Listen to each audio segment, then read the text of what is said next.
Kovai mount Carmel nursery பள்ளி மற்றும் primary பள்ளி மாணவர்கள் யோகா செய்து சோழன் உலக சாதனை புத்தகத்தில் இடம்பெற்றனர்.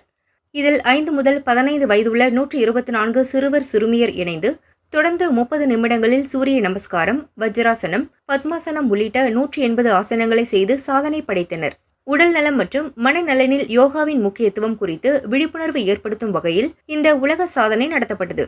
சாதனையாளர்களுக்கு பதக்கம் மற்றும் சான்று வழங்கப்பட்டது.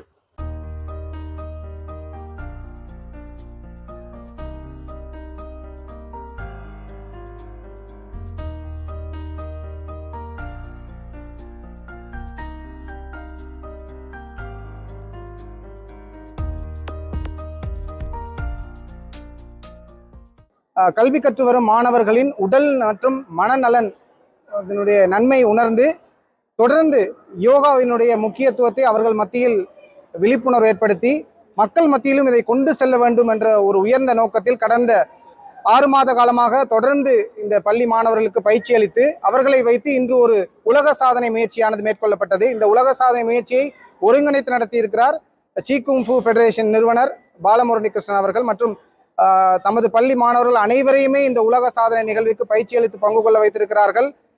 கோயம்புத்தூரில் இயங்கி வரும் மவுண்ட் கார்மல் நர்சரி மற்றும் பிரைமரி பள்ளி நிர்வாகம் இவருடைய இந்த உலக சாதனை முயற்சியானது 108 ஆசனங்களை தொடர்ந்து இடைவிடாது ஓய்வின்றி 30 நிமிடங்களில் செய்து முடித்தலாகும். அதே போன்று குறித்த நேரத்தில் 108 யோகா ஆசனங்களை சிறப்பாக செய்து முடித்து 124 மாணவர்களும் ஒரு முயற்சியை மேற்கொண்டார்கள். அந்த முயற்சியை உலக சாதனையாக பதிவு செய்கிறது சோழன் உலக சாதனை புத்தக நிறுவனம்.